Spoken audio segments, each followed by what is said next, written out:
நம்ம இலக்கியாசிரியர்களில் நம்ம கௌதம் சாருக்கும் நம்ம இலக்கியாவுக்கும் வேலை கிடைச்சதில் யாருக்கெல்லாம் ரொம்ப சந்தோஷமாக மறக்காம இந்த வீடியோக்கு லைக் பண்ணிக்கோங்க. நம்ம இலக்கியா சொன்ன மாதிரி நம்ம கௌதம் சாரும் நம்ம இலக்கியாவும் இந்த கார்த்திக் வச்சிருக்கிற சொத்தை விட பல மடங்கு வந்து சமாளித்து முன்னேற போகிறாங்க. ஏன்னா ரெண்டு பேருமே இப்போ எனக்கு இன்டர்வியூக்கு போயிட்டு வேலைக்கு வந்து போக வந்து ஆரம்பிச்சிருக்காங்க. ரெண்டு பேருமே இப்போ எனக்கு வேலை வந்து கிடைச்சிருக்கு. நம்ம கௌதம் சாரும் நம்ம இலக்கியாவும் கண்டிப்பாக முன்னேறுவாங்க அப்படின்னு சொல்லிட்டு நம்பிக்கை இருக்கிறவங்க மட்டும் கமெண்ட் பாக்ஸில் வாழ்த்துக்களை வந்து தெரிவிச்சுக்கோங்க. இப்போ வரப்போகிற எபிசோடில் நம்ம எதிர்பார்க்காத நிறைய திருப்பமும் சுவாரஸ்யமும் காத்திருக்கு.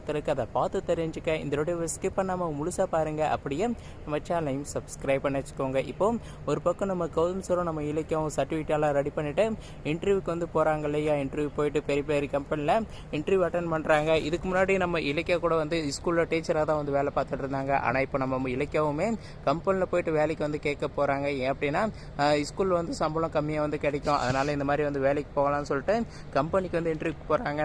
நம்ம கௌதம் ஒரு பக்கம் நம்ம இலக்கிய ஒரு பக்கம் சொல்லிட்டு ஆளுக்கு ஒரு பக்கம் எனக்கு இன்டர்வியூக்கு போகிறாங்க. நம்ம கௌதம் சாருடைய திறமைக்கு அந்த கம்பெனியை எனக்கு ஆச்சரியப்படுறாங்க. சார் நீங்கள் எப்படி இங்கே இன்டர்வியூக்கு வந்தீங்க அப்படின்னு சொல்லிட்டு நம்ம கௌதம் சாரை எனக்கு ஆச்சரியமாக கேட்குறாங்க. அதே சமயத்தில் போனோடனே ஒரு நல்ல சம்பளத்தில் ஒரு நல்ல வேலை வந்து கொடுக்குறாங்க. இன்னொரு பக்கம் நம்ம இலக்கியாவுக்குமே வந்து வேலை கிடைச்சிருது. நம்ம கௌதம் சாருக்கும் நம்ம இலக்கியாவுக்கும் வேலை கிடைச்சதை தெரிஞ்சோடனே நம்ம சானி அம்மாவுக்கு அவ்வளோ ஒரு சந்தோஷம். நம்ம சானி அம்மாவும் நம்ம ரேவதி அம்மாவும் ரொம்பவே எனக்கு சந்தோஷப்படுறாங்க. இன்னொரு பக்கம் இப்போ நம்ம கௌதம் சார் நம்ம இலக்கியாவதுக்கப்புறமா வேலைக்கு போக ஆரம்பிச்சிட்டாங்க இல்லையா. நம்ம கௌதம் சார் கூடிய சீக்கிரமே ஒரு நல்ல பிஸ்னஸை வந்து ஸ்டார்ட் பண்ணணும். அதுதான் நம்ம இலக்கியாவுடைய ஆசையாக வந்து இருக்க போகுது. ஆனால் இந்த விஷயத்தை கேள்விப்பட்ட இந்த எஸ்எஸ்கேவோ அந்த பைரவியோ சும்மா இருப்பாங்களான்னு கேட்டால் அதுதான் வந்து கிடையாது. நம்ம கௌதம் சார் வந்து வேலைக்கு போகக்கூடாது, வந்து நிம்மதியாக இருக்கக்கூடாது, அவங்கள முன்னேற வரக்கூடாதுன்னு சொல்லிட்டு ஏதாச்சும் வந்து சதி பண்ண தான் போகிறாங்க. அதையும் மீறி தான் எனக்கு நம்ம கௌதமும் நம்ம இலக்கியம் எனக்கு முன்னேறி வரணும். ஆனால் அந்த பக்கமே எனக்கு மாற்றி வந்து அடிச்சுட்டு இருக்காங்க. இந்த எஸ்எஸ்கேவும்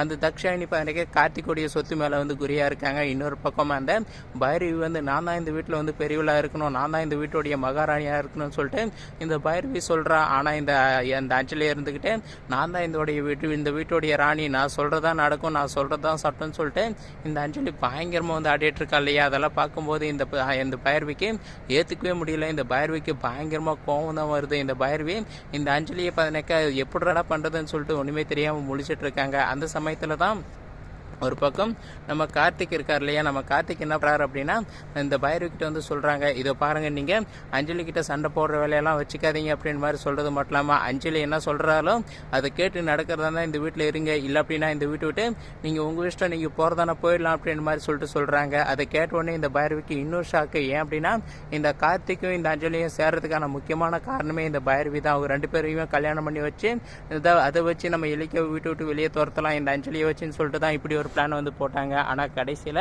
இவங்க ரெண்டு பேரும் சேர்ந்துக்கிட்டு இந்த பைரவி அஞ்சலி இந்த கார்த்திகெல்லாம் சேர்ந்துக்கிட்டு பைரவியை எனக்கு விட்டு வெளியே துரத்த பார்க்குறாங்க. அதனால் இந்த பைரவிக்கு பயங்கரமான கோபம். இந்த பைரவிக்கு என்ன பண்ணுறதுன்னே சொல்லிட்டு தெரியாமல் தகச்சு போய் நிற்கிறாங்க. கண்டிப்பாக இந்த பைரவி இந்த அஞ்சலிக்கு எதிராக ஏதாச்சும் சரி பண்ணுவாங்க. இன்னொரு பக்கம் இந்த அஞ்சலியுமே வந்து கம்மியானவ கிடையாது. இந்த அஞ்சலியுமே எனக்கு பைரவிக்காக வந்து சரி பண்ணி ஏதாச்சும் வந்து பண்ண தான் போகிறாங்க. வெயிட் பண்ணி பார்க்கலாம் அடுத்து நடக்க போகுது அப்படின்னு. தேங்க்ஸ் ஃபார் வாட்சிங் கைஸ்.